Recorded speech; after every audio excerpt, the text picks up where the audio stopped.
it's time to sit back and relax with your favorite drink.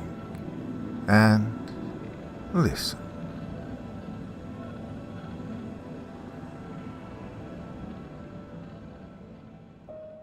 Ship of Fools by Bear Lair 64. Hark now, hear the sailors cry, smell the sea and feel the sky. Let your soul and spirit fly into the mystic. Van Morrison. Frank drew in a long drag on his cigarette. He'd have to rotate back down below deck soon. He liked the new ready-rolled style cigs. Well, save some effort, and it seemed he had to find out and light his smokes in the dark of late. He looked out over the moonlit vista of the North Atlantic. They'd arrive within the week, and then it'd be on to building barracks and airfields, whatever needed doing. His engineering battalion would tackle each and every task. He'd be glad of the work. Living on board the former cruise ship was tedious. In some ways he missed the seasickness from the first days of the voyage, though he didn't miss the stench of vomit. The days ran together, and while the nights were peaceful, but hey, what was that? He heard voices coming from below, through an open portal window, furtive but carried to him by the sea breeze. Get him out of the window. If nobody says nothing, nobody'll know. They'll just think he jumped or fell. If we don't, you know they'll blame us.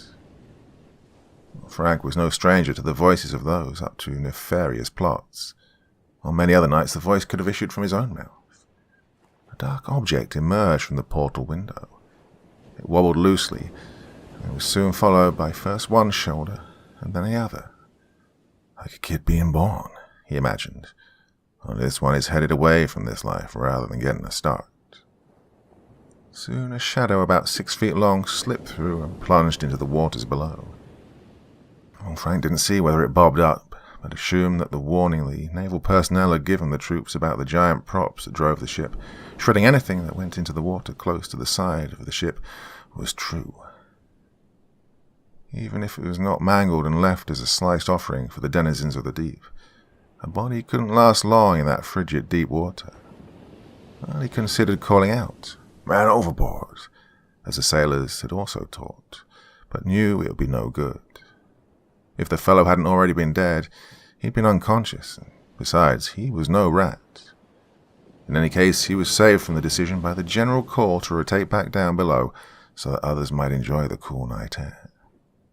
He flicked the stubby remnants of his cigarette over the side and watched until the tiny orange dot vanished as thoroughly as had the body from the lower decks. "Yo, Frank," Charlie Ford called to his buddy, bunkmate, and fellow New Yorker, Frank Corelli. "You hear about the missing spook? Officers are doing a shakedown to try to find him." They won't. I'll lay you money that guy's sleeping with the fishes as we speak. Probably some fight over gambling. I hear there's been a problem below decks." Frank retorted, "I don't know nothing about it, Charlie. Can't blame those guys for gambling, though.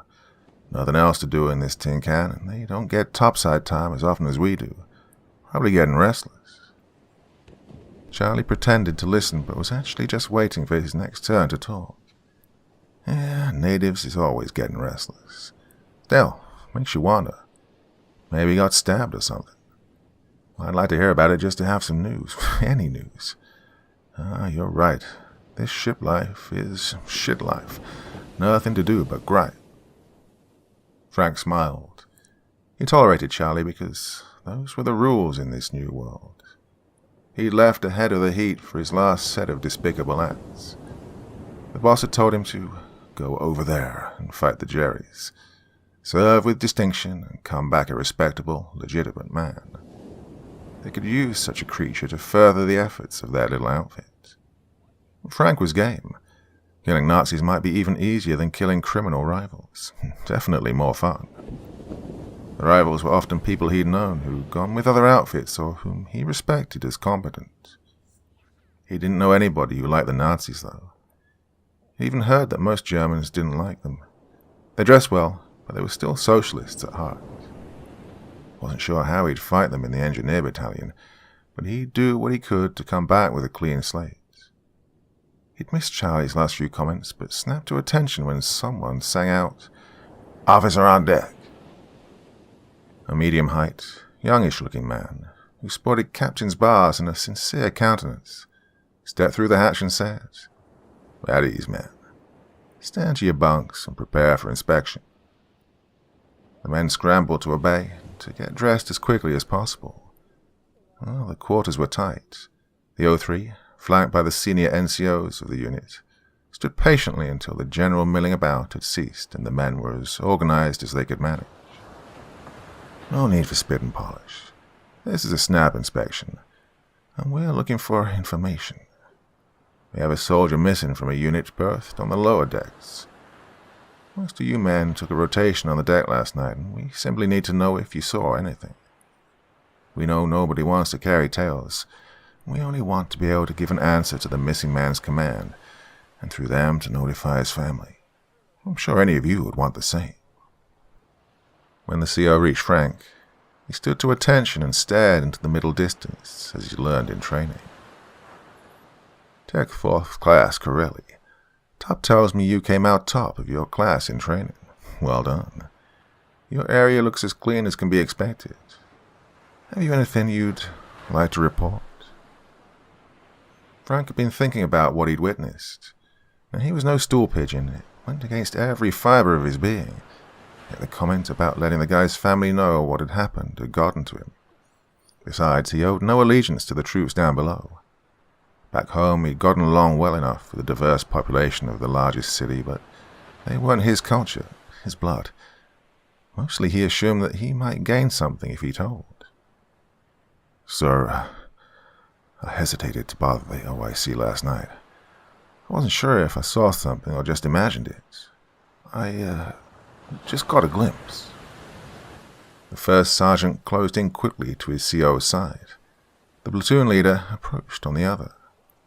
The captain spoke for the party. "Would you prefer to speak elsewhere?" The man clearly understood the never snitch policy among enlisted ranks, and the psychology of troops who were from so many places who had to bond and to trust one another with their lives. Frank shrugged. "Captain, like I said, I only caught a glimpse. A shadow that slipped from a portal window. With the wake waves, I didn't even see a splash and nothing came up. I thought it was my imagination." Captain Oliver nodded. "Fair enough. When you rotate on deck this evening, I'll come by and you'll show me where you were standing. Do your best to point out the correct portal. I won't let anyone below my rank know that you said anything. Now, Top Ear's gonna yell at you about something and keep the rumors to a minimum." He winked at the bulkier man in front of him, who was about the same age but appeared more mature, perhaps rougher hewn by life experiences. Frank simply stiffened in preparation for an ass-chewing, and presently he got it. Down in the belly of the floating beast, a thorough shakedown was underway. The officers and NCOs ravaged the belongings of every soldier present. They found numerous sets of dice and playing cards. They weren't contraband, but the scorecards indicated gambling. Most were marked with dollar signs to indicate money owed or paid. The only other suspicious aspect was that the floor around one of the portal windows was unnaturally clean, and everyone around it had exceptionally clean hands and forearms. Every nail was freshly trimmed. Not one of the men claimed to be awake through any of the nighttime hours the previous evening. "Nobody's seen nothing," was the conclusion of the investigation. Everybody on board knew something had happened, if not what, and none of them wanted to see any evidence. The speculative fiction they told one another was more entertaining. The man was marked as lost at sea, and everyone but his close friends forgot he existed before the end of the day. It would have been grist for the gossip mill had not another man gone missing during the next night watch. Captain Oliver and the first sergeant mingled with the men and spoke with them, pretending that they were interested in the health and welfare of their troops. Eventually, they made their way to Frank, who stood briefly to attention before the captain waved him to at ease. "Sir, I'm standing exactly where I was. I counted. It was the third row down, the lowest level and second from the right of this position. The captain dismissed him and leaned on the rail, pretending interest in some object out among the waves. Frank gratefully moved on down the rail to hang out with Charlie and some of the others. "You guess and make up with the old man?" Charlie teased. Frank gave a short, easy laugh. Back home, he'd have beaten Charlie half to death for such disrespect. But here, he had to shrug off his feelings. Top wasn't really pissed earlier. Just wanted to put on a show that it was a real inspection, trying to get us all to relax. One of the other young men spoke. "Yeah, like you tell an old gal to relax right before you put the moves on her." There was a general cackle. Everybody in the group liked a little smut mixed into their banter. The trick was to make the comment without resorting to mere foul language. That was reserved for name-calling. The captain and Top found nothing new and reported the findings to the colonel, who reported them elsewhere. Nothing changed. The assumption was that men gambled and fought about it. One lost a fight and was sent through the portal window. Lost at sea was a nice euphemism to satisfy grieving relatives with no body for funeral rites. With so many troops headed for Europe, things were bound to happen. During the next rotation, a general clangor and alarm awakened all hands and passengers, and once more the entire unit was called to formation. Another man had gone missing, this time from the poop deck area. There were still no direct witnesses. The men had all been headed back through the hatch to their bunks, when a few of the missing man's friends noted that he wasn't among them. They looked around and assumed he'd gone ahead down below. But lights out, he wasn't in his bunk. The friends reported him missing. The platoon sergeant found a few bloodstains on the rail where the men had reported last seeing the man. Well, everyone was now upset, and more inspections ensued. The three buddies were separated and placed under watch and thoroughly questioned. Corporal Joe Sandoval made his way down to a small compartment on the engine level. One of the sailors had promised him a good time if he showed up in that place at a certain time and with $20. He wasn't sure what exactly the good time would entail, but the sailor had assured him it was with a real live girl, smuggled aboard for the purpose. The corporal decided that, in preparation, he would down the last of his flask, so the dim lighting would make what would surely be a hideous woman appear to be acceptable. Well, he grinned to himself. Don't suppose it's her face I want anyway. Not like I'm going to take her back home to meet my family. His slightly inebriated mind reveled in lascivious thoughts. He made it to the little room, where the petty officer pimp stood waiting for him, wearing a grin in the nearly pitch setting. The man's face was all but invisible. Only the teeth gleamed from the darkness. Joe decided that he'd wasted the last of his booze. He wouldn't see the girl anyway. "Hey, buddy. Right on time for your turn. I like that," the petty officer greeted him. He held out his hand, and the corporal placed the last of his cash in it. "This better be worth it. It's almost my whole monthly check," he growled in warning to the Navy man. "You pull anything, you'll join those guys that are missing at sea." "Hey, no need for threats. You paid a lot, so you'll get what you paid for," the PO assured him. "Now, step on into the boudoir, my friend." Well, Joe was having some doubts, and he poured in a storm. It had been a while since his last visit to a brothel. Well, the room was even darker than the corridor, and hard, dark shapes loomed around him, parts of the vessel that few rarely saw. There were rank smells, oil, metal, the general stench of sea air, and something faintly fishy. He worried that it may have emanated from his intended...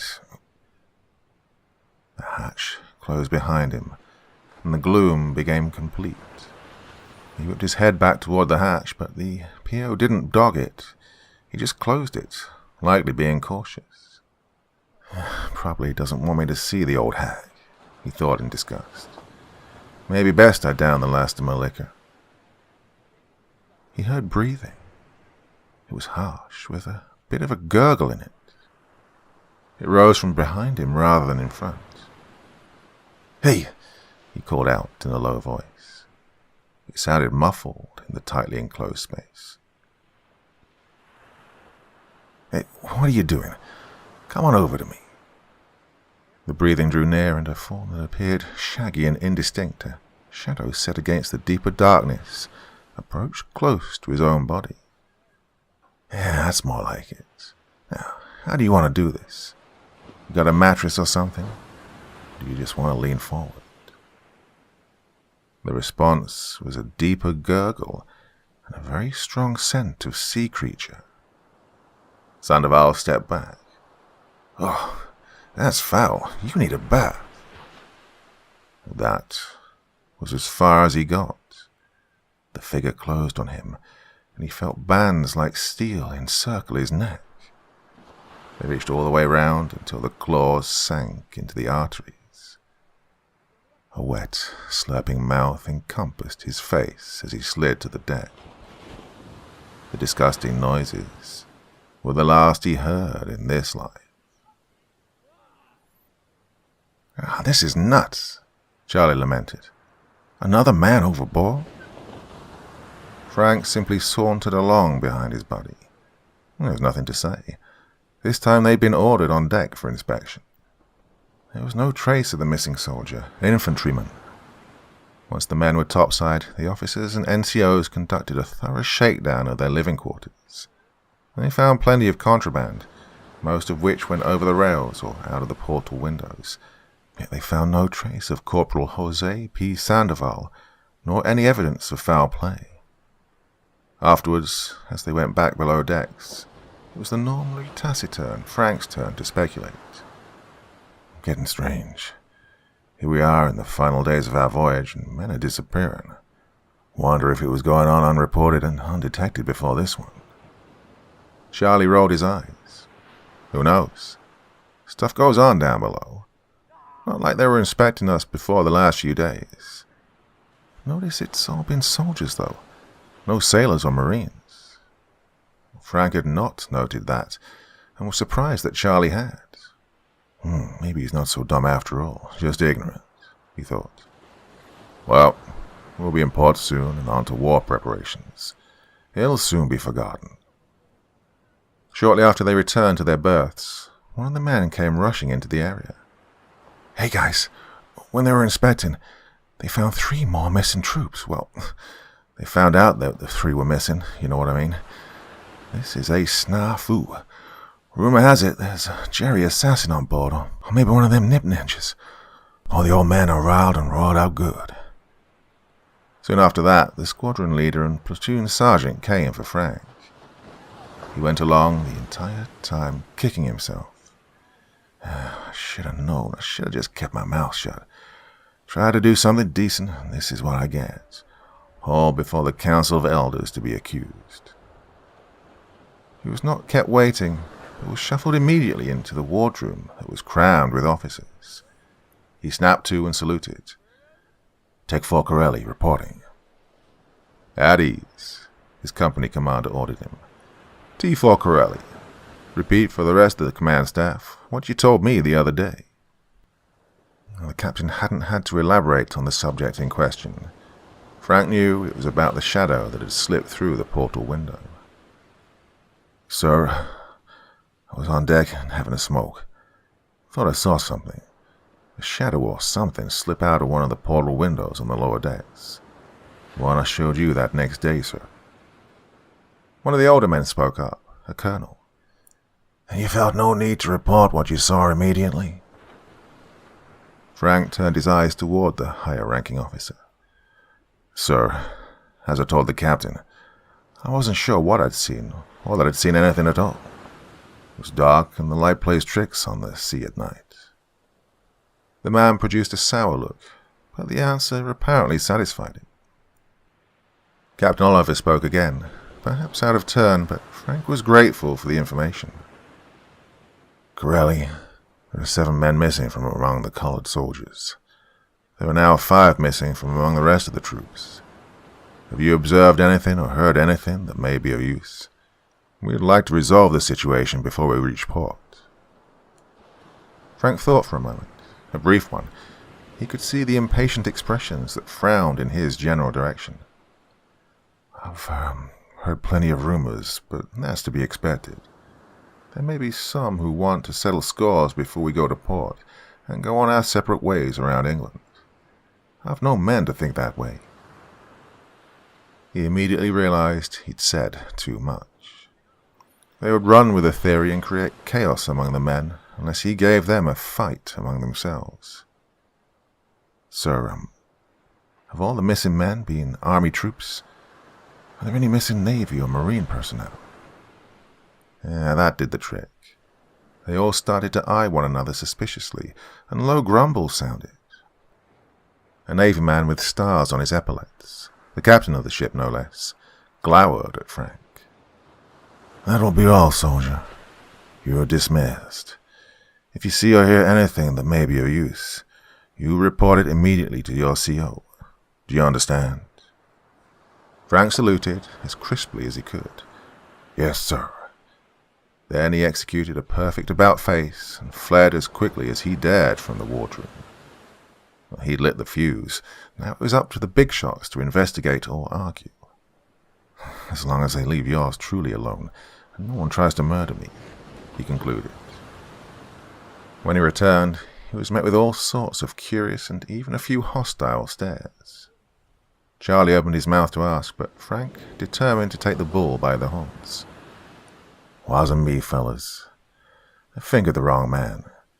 Some snitch of a sailor pointed me out and said I was standing somewhere near one of the guys that vanished. Told him I was never there, didn't know a thing. He used his best jaunty movie gangster tones. Most of the boys from other parts of the country had assumed that because he was Italian and from New York City, he must be a mafioso. He was, but he resented the assumption at first. And later he rolled with it, playing it for a lark to draw attention from his actual life and livelihood up to that point. It didn't hurt that no one messed with him since they thought he might murderize them. The rumbles soon passed, and by chow time, things had started to settle. By the time they took their turn on the upper decks, this time with relatively full bellies, the grumbles had resided back to speculation. Frank stood with his buddies, and Charlie told some now very stale jokes. He thought he was funny. Maybe he had been when they'd all gotten to know one another, but after 30 times or more, the jokes had gotten old. Others tried their hands at it. Other men were anxious. They'd reach port in a couple of days. The disappearances, the assumed murders, were a mystery and had set them on edge. When they got the word to go back down, Charlie lagged behind. He'd just lit a fresh cig. Frank shook his head and paused. Nope, guess he is dumb after all. Lollygagging when there's so much tension on board. One of the sergeants stalked up to Charlie. He didn't say anything, just sort of gurgled. Frank noted that the man smelled as though he'd been bathing in dirty seawater with rotten fish guts. Charlie had noticed it too, but quickly discarded his smoke and snapped to parade rest. The sergeant rammed his hand into Charlie's gut. Well, Frank stepped forward. They didn't have to put up with that crap anymore. Basic training was over. No more punches. And then, the wetness of the sound registered. It hadn't been a punch with a fist. It was an actual reach into the man's guts. Charlie gasped, unable to draw a breath through his rent solar plexus. The NCO lifted him and slipped him over the rails, to be pulled under the waves and ground up like so much sausage by the big propellers below. The box sergeant leapt to the rail in a surprisingly athletic maneuver. He grinned back over his shoulder at Frank and gurgled out what sounded like laughter. Before Frank could surge forward and seize him, he'd sprung out from the side of the ship and slipped below the surface of the sea, far from the wake and the killer props. Frank stood, stunned for a moment, and then his thoughts raced. He'd have to come up with a story. Well, he called out, "Man overboard!" Sailors, marines, and the soldiers just coming out on deck ran to his side and pushed and shoved their way to the rails to see what had happened. He was sufficiently scared that he was sure his face had drained of color, so he could pass it off as shock that his friend had gone over the rail. Fortunately, the gaggle of feet and the wet surface combined to erase most of the blood and gore from the deck. Frank soon found himself far down the rail from where the sea creature had seized his body. Eventually, he was able to locate the watch officer and soon found himself back in the presence of his CO and the captain of the ship. He'd allowed himself to be rumpled in the scrum of men who'd wanted to see a dead body or be in on a rescue. Now all he had to do was put on a convincing act. "Sir, it was my buddy, Charlie. T3 Ford. He was standing at the rail trying to finish off a smoke. I was already at the hatch. I looked back to call him inside before he got in trouble, and he was gone. There was nowhere he could have gone but over the side. I ran to the rail and I looked, but I didn't see him. I don't know what could have happened. He didn't say anything about being upset. He'd just been telling us jokes." Frank then paused for dramatic effect. Then he was gone, just gone. And that's when I called man overboard, like the Navy guys taught us. Well, the CO questioned him briefly, and the Navy captain eyed him suspiciously. "So the rest of the soldiers from your group had gone below?" Frank addressed the senior officer. "Yes, sir. I held back to tell him to hurry. I didn't want our guys to lose deck privilege time because he lingered over a cigarette." The older man finally nodded. He'd accept that a soldier would be self-serving and want to look out only for his own privileges.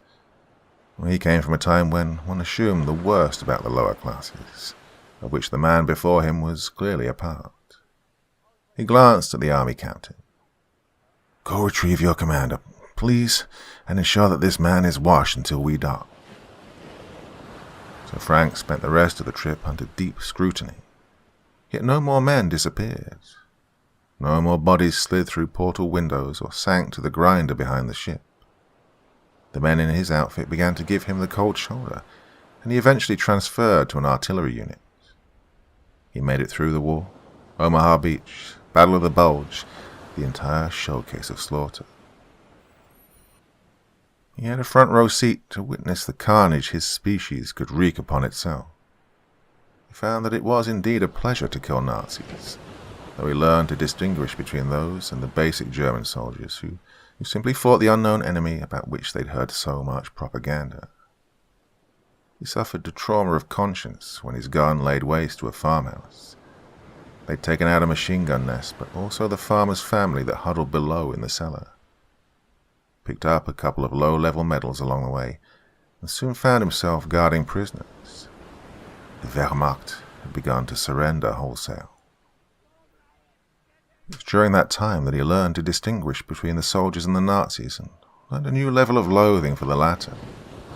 Several of the troops spoke English, and he quickly picked up some German to add to what he learned back in the Big Apple. Today, he conversed with one of the elder men, Heinz. He'd worked at a North Sea port and spoke English very well. He also reminded Frank of one of his friends back home, Bill Manning.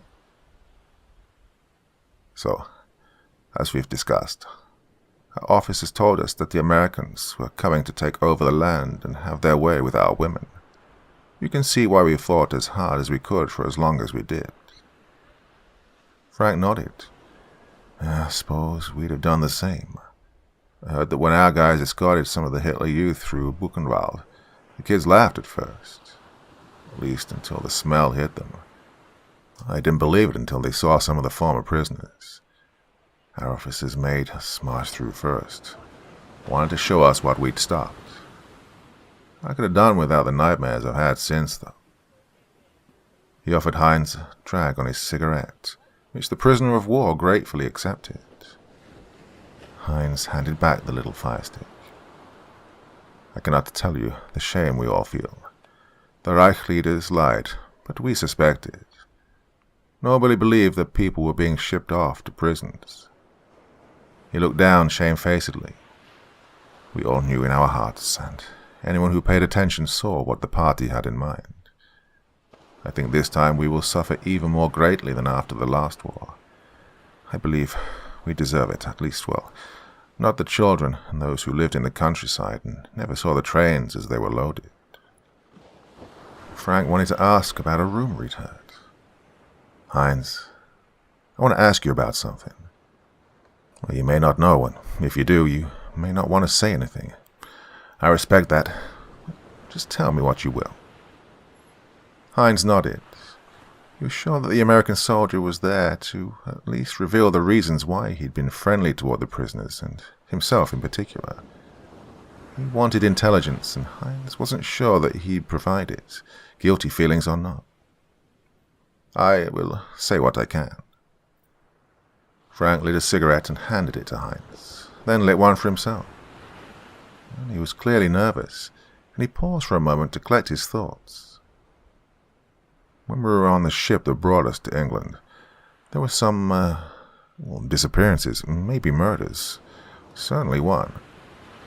My friend Charlie, he died right in front of me. They looked hard into whether I had anything to do with it, but it was unconnected with any of the others, and we arrived to port and had better things to do. He paused then for a deep drag. I saw what killed my friend. You're going to think I'm crazy, but it wasn't human. It was similar, but it was some kind of sea creature. I think it was smart enough. It smiled at me, like it knew what it had done and what would happen when they found me. When it jumped, it pushed as far out from the side of the ship as it could, like it knew to avoid the big propellers under the water. He paused again. No, it sounds crazy, but I've heard that the Reich was into some supernatural things.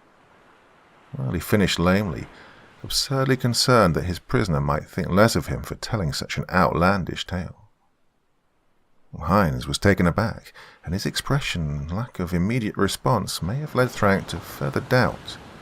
But then he realized that his fears of betrayal were unwarranted. He respected Frank as much as their situation dictated.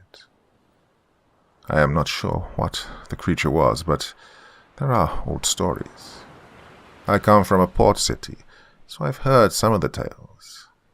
There are legends from around the North Sea and Baltic. It may have been a nixie, maybe a meerkat, creatures of the sea that can mimic the appearance of humans. They are purely legendary, though. You say it may have been responsible for several murders. Frank nodded. I know for sure on the one I saw, and I heard enough rumors on the others to believe that something supernatural walked among us and slaughtered some of our soldiers. 13, in fact, counting Charlie. It didn't cause great harm in high numbers, but it shook up morale and caused some tensions. If it had had longer to wreak its misery, who knows? I asked about the supernatural research because I can't think of any reason why it would attack a ship full of fighting men. Well, don't these kinds of things attack lone sailors or vulnerable vessels? Well, according to the stories. He quickly added, to ensure that Hines would not doubt his sanity or his veracity. Hines smiled. You are correct about the stories. I was always one to work on shore, but my father loved the sea. He told many insane stories to my siblings and I. We lost my eldest brother during his first voyage. Father lamented and blamed all sorts of monsters, but we thought it was simply a storm. Well, it may be that the Reich called upon some dark power to cause problems for your troops. The more we learn, it seems, the worse they were. Still, they are gone now, at least from authority. I'm sure that when you go home, there will be nothing strange. Maybe it was just a chance encounter, a one-time expression of anger over some slight. Maybe too many warships passed through its territory. In any case, those who would have called upon such dark forces are now captured, fled, or dead. And the rest of us may go home. Frank soon forgot most of his woes in the preparations to head back stateside. The war with Japan still raged, and it was time to address it with the troops freed up after the fall of the Nazis. They would journey home, only to make some preparations and redivide forces to head eastwards. As soon as he found himself in the queue to once again board the Queen Mary, he laid aside his more recent traumas, and the shock from the brutal nature of war and the constant fear of random death striking from any direction at any time of day or night in lieu of his concerns with the upcoming voyage. The potential enemy was not nearly so prolific, but he felt that with the encounter from the last voyage, he was marked by the being that had sprung from the rail and into the depths after casually and violently killing a man at random. Maybe it would enlist friends and bring about the ruin of the entire expedition. Not long after they set sail, the top kick made the rounds and gave them dire warnings about contraband. "We know that many of you took souvenirs. We'll allow a few insignia and badges, that sort of thing, but we will not tolerate weapons. Well, the SS daggers are popular but not allowed. If we find you in possession of any firearms or active ammunition, they'll be seized, and you'll face a court-martial. If anyone was stupid enough to take any other munitions, I'll toss you over the side myself. You'll rotate topside later, and you can use that as an amnesty. No one will look or worry about it. Any contraband you have should find its way to the bottom of the English Channel. We'll have a thorough shakedown tomorrow with no more amnesty. Understood." He was met with a resounding chorus of, "Yes, First Sergeant." And as soon as he'd left, the rustle of those digging through their gear to find hidden prizes that they felt they must now discard rose in the quarters. Frank had a particular prize, a Luger 9mm pistol with a magazine and 2 spares, all topped off with ammunition. He'd taken it from an officer during one of the surrenders. He kept it on his person, with a piece of blanket wrapped around it, to smooth out the outline under his shirt. Well, that garment was, thankfully, looser on him than when he'd arrived. Rations had been short enough for most of the past year, and they'd all been active.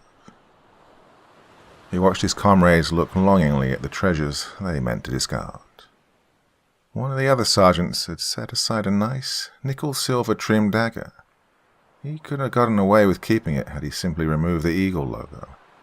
It was not engraved with the SS motto, simply a weapon or tool seized from a POW, a family heirloom. The sergeant placed it in a bright armband emblazoned with the inverted swastika and set it on his bunk. Frank removed the blade in its sheath and slipped it into his trousers. He let it fall until he reached his boot, then pushed it down far enough that the top of the boot kept it in place. He was not about to be bluffed out of his trophies, especially when he could find use for an untraceable firearm once he made it home. During their deck time, he saw many troops drop their items over the side, to be swallowed by the sea and perhaps churned by the propellers. He thought back to some of the good times he'd managed to find during the reconquest of Europe. In Paris, he and a few buddies had found an opportunity for some fresh meat. The young woman who served them the appealing red-colored slabs told the American GIs that it was cheval. Eventually, she pantomimed it for them with a whinny, while waving her hands like hooves. One of the men who'd grown up on a ranch threw up his meal once he realized that she'd served them horse. Well, the server had grown incensed. It wasn't as though there was much fresh meat available, and this was a luxury at any time. It was apparently true that Americans were unsophisticated barbarians with no manners or appreciation for anything fine. Frank had shrugged and speared the remainder of the sick man's portion and put it down on his own plate. It was fresh meat, a luxury missing from his diet for too long. He laughed under his breath. He couldn't wait to relay that tale to the boys back home. He decided that he need fear nothing unless they had to sail to the Far East. He didn't even fear the shakedown, which turned out to be pretty mild. Most of the men could have kept their little trinkets. The lamentations and grumbles that followed their return below decks were vociferous and laced with heavy profanity. The majority of those who'd started out clean-spoken had picked up some seriously salty language during the war. It was a better vent for their pent-up emotions than other activities. Frank smiled at the thought, and his bunkmate, Willie, caught his expression. "So, what's got you smiling so, Frank?" Frank studied him for a moment to determine whether there was a hint of challenge. He decided that Willie was likely just bored and wanted to talk. Just thinking about the fact that with all we saw and did, there were still some good times. Remember those better than the other stuff. Also wondering how many of these boys will go home and slip out a few nasty words in front of their mothers. Should make for some fun times. He and Willie enjoyed a brief laugh. Willie soon sobered. Don't worry about how things will be. I don't sleep like I used to. I thrash around and punch my pillow. Can't get certain things out of my dreams. I was always a calm sleeper before. My wife said I slept like a log and hardly ever moved. Now, I worry that I might hit her or not recognize her before I'm fully awake and blurt out something awful. She doesn't deserve that. Not sure what I'll do. Maybe sleep on the couch till it gets better. Don't want to hit the bottle like some of the other boys. He and Frank discussed the changes that the war had wrought upon their personalities and psyches. Frank didn't say so, but he feared that he'd grown to dislike the idea of casual murder. He didn't want to bring home the savagery and have blood flow in the streets, certainly not in the familiar haunts of his youth. Eventually it was their turn to rotate topside, and he shuffled along and climbed the ladders with the rest. The same old jokes about looking up at other men's asses as they muttered every time they climbed. He soon found himself leaning on the rail in a familiar posture. Willie and a few others ranged along beside him. He did his best to avoid looking down the side of the ship as she forged through the waves and left her foaming wake. Then one of the men tossed a still-burning cigarette, and the orange glow caught his eyes and dragged them downward. He caught a glimpse of one of the portal windows and saw slimy, webbed feet, even as they disappeared into the interior of the ship. Instead of a dead body shoved out through the window, a live one had entered. He quickly glanced to either side to determine whether anyone else had witnessed the breach. Clearly none had. No one in the group had been with him during the previous voyage, and he hadn't told the story of the body pushed out from the lower decks. By the time their break was over, he'd mostly convinced himself that he'd imagined the entire incident. There was no way anything could climb the slick surface up to the window, and no way to undog the portal from outside. No way he could have seen anything other than maybe someone waving an arm while tossing something out of the portal. Perhaps some last forlorn item of contraband. He did his best to convince himself, and it would have worked, except that, after morning formation, 3 soldiers were found to be missing. A search ensued in which Frank, as a non-com, participated. His group found nothing useful, but scuttlebutt had it that one of the search parties found blood in one of the latrines, what the sailors called the head. It was on a lower deck, the same that the shadow had entered. He heard that the times that the men disappeared indicated that the incidents had begun on the lowest deck and moved upward. Frank once again grew concerned. If the pattern continued, the thing, or things, would be up to his deck before long. He worried that if it was the same creature, it might pursue him in particular. Sparky Jones, a naval electrician, a relatively new profession, was nearing the completion of his rounds. He was in the mid-decks and approached the stern. From there he'd report and then turn in for the night. He could hear the ever-present churn of the huge props as he approached his destination. Old girl is chugging along just fine, he mumbled to himself. He paused when he thought he heard a voice from the little closet up ahead. It was one of the areas on his checklist. Behind was a flat panel, no room for a voice, and still there was a shallow space beside the box. Maybe.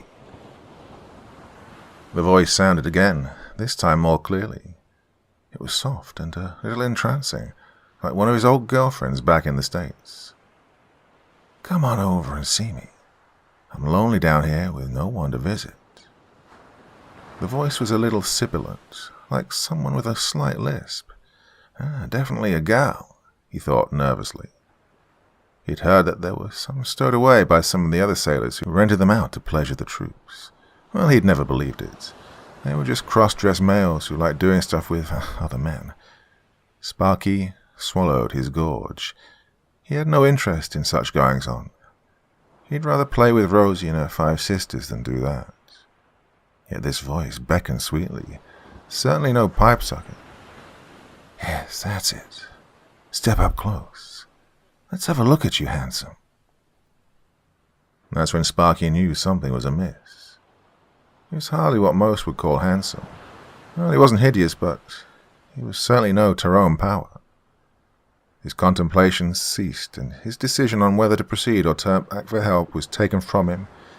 His contemplations ceased, and his decision on whether to proceed or turn back for help was taken from him as a set of claws encircled his throat and another sunk into his torso, just inches above his belt line. As his vision faded, he caught sight of a hideous visage above him. It was somewhere between a porpoise and a shaggy leopard. Definitely not Tyrone Power. Maybe not even Lon Chaney in makeup, were his last ridiculous thoughts. Well, at least it's something different. Sailor and a Marine. Wonder if one of the soldiers did it to retaliate. Willie speculated quietly to Frank as they were apportioned once more for a search. 2 this time. Maybe less ambitious than last night. 5 altogether, Frank replied. He'd already heard that there was a clear scene with blood. The Marine had been tasked with security and had gone down to check the area, thinking that the electrician would have long since been done with his duties. There were no bodies, so that's what the search parties looked to find. Frank and Willie ended up in the same search group again, and essentially stood around and listened while several officers questioned the sailors. Frank's attention wandered down the corridor, what the sailors called a passageway. It led to more berths and a few open areas along the way. It was deserted at the moment, with only those present in the room in front of him. Then, from down the passageway, he heard a voice softly calling. Frank. Hey, it's me, Charlie. Hey, buddy. Why didn't you save me? You're a tough guy. Come down here and at least look me in the eye. God, you owe me that much, buddy. Hey, Frank. What are you doing? A harsher voice hissed out at him from behind. Willie. Damn. How did I get so far away from my party? He wondered as he turned and made his way back to his post beside Willie. Willie looked hard and questioningly at him. Frank shrugged. I thought I heard someone speaking. Wanted to make sure before I said anything. They, of course, found no bodies and no more evidence. Frank had known the outcome in advance, but had played along as best he could. He was still haunted by that voice. Charlie's voice. Impossible, he knew in his gut. Yet he'd heard it, hadn't he? He tossed and turned until it was time to rotate topside. His group was on late-night rotation this time. He drew on his cigarette and enjoyed the smoke coursing into his lungs as he enjoyed the mists out over the waves.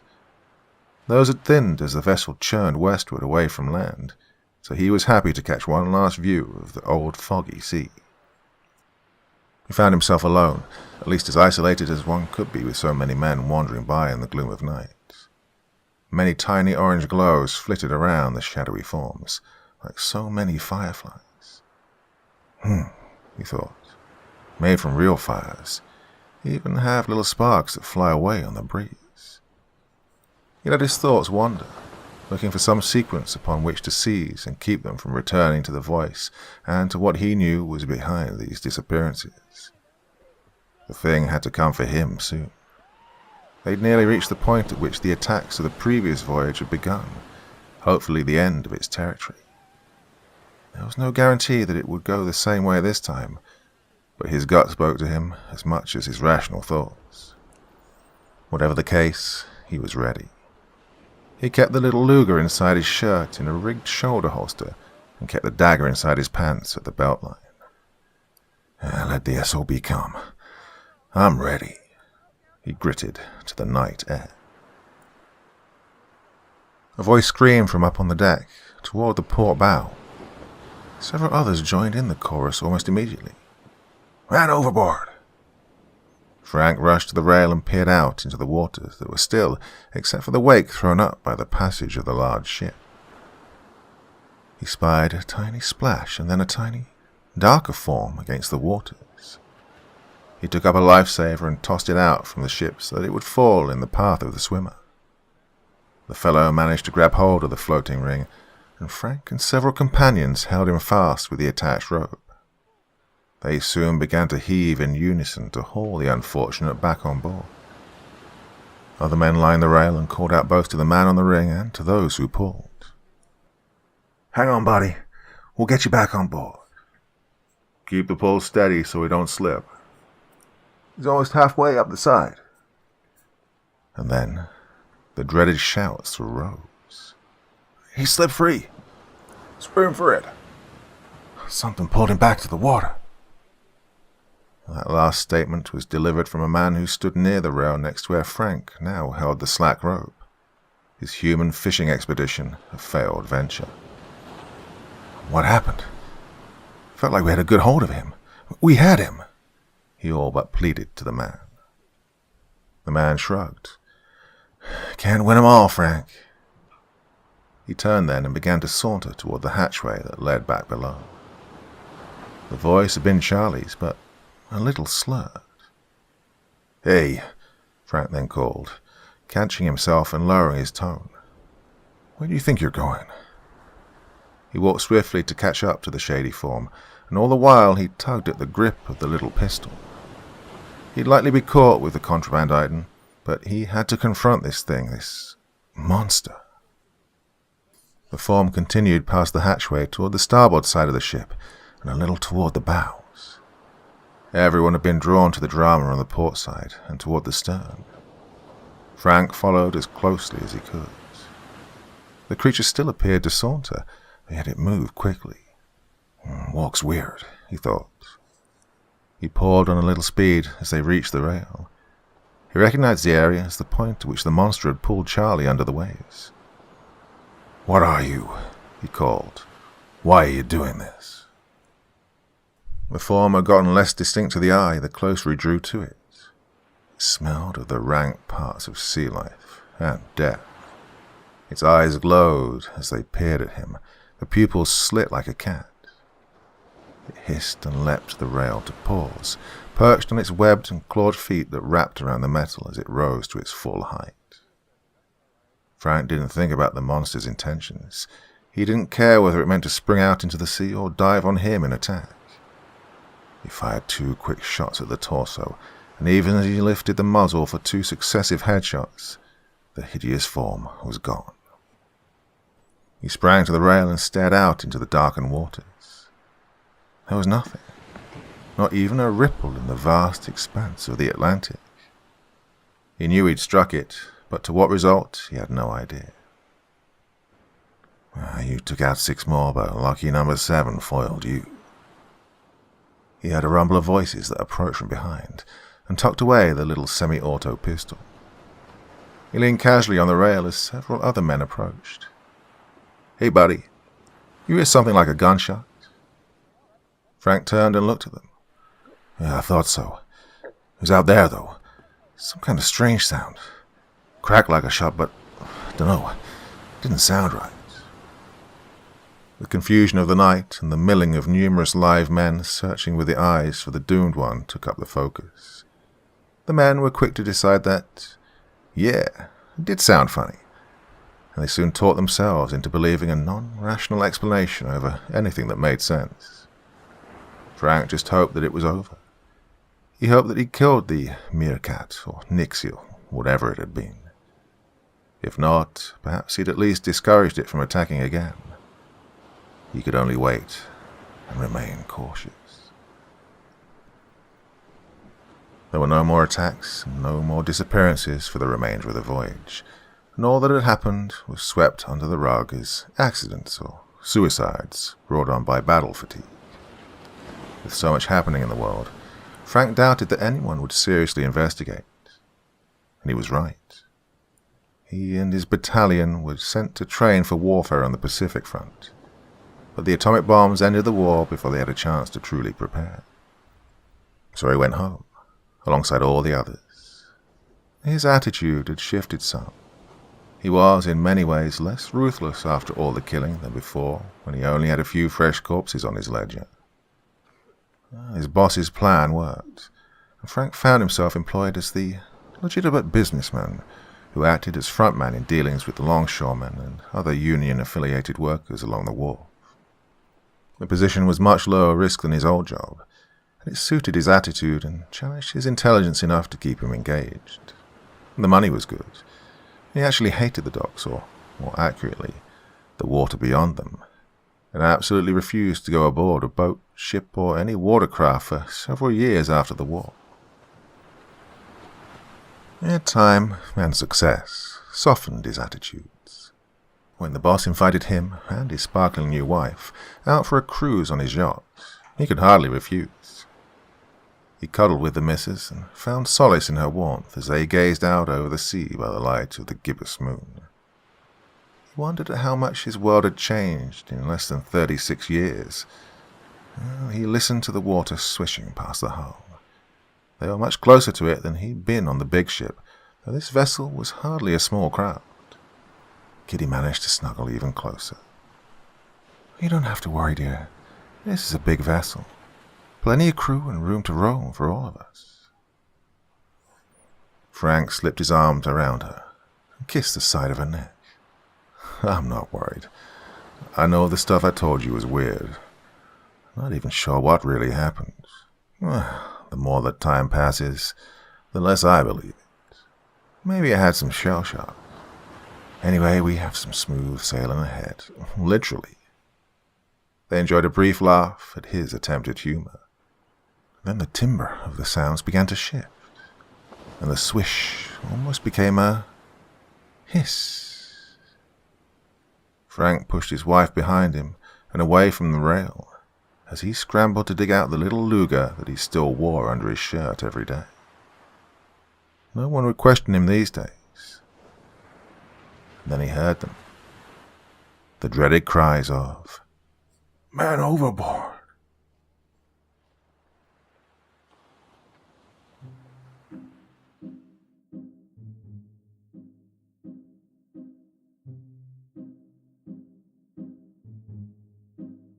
So another story there from you from the wonderful Michael G. Lockhart, also known as Bear Lair 64. Always a pleasure to read one of these stories, and so glad that he keeps sharing them with me so I can read them all for you, and that really was a treat. Hope you agree. So, if you've got a story you want me to read, I have a subreddit, Dr. Creepen's Vault, a place where you can share your stories and I'll maybe get around to reading them. Not promising that I read all of them, but I do my very best to at least take a look and read as many of them as I can here on the channel. Well, it's Friday evening, and that was a really good one. I thought so anyway. Your thoughts, feelings, and anything else you want to say in the comment section below the video, and as ever, I'll do my best to join in the chat. Now, I've been working on a story, 2.5, 3-hour story, over the course of the past week, and hopefully that's coming out on Sunday. You know what? Yep, let's do it. It's coming out this Sunday. Continuation of the sneak preview from last Sunday, so I hope you're all going to be able to make it for that one. Really is something quite spectacular. Alright, my dear friends. Well, it's Friday. Hopefully you'll be able to go out and find a bit of joy this evening in whatever takes your fancy. And I'll be back again on Sunday, like I said. So, till the next time, my dear friends. Very, very sweet dreams. Happy weekend. And bye-bye.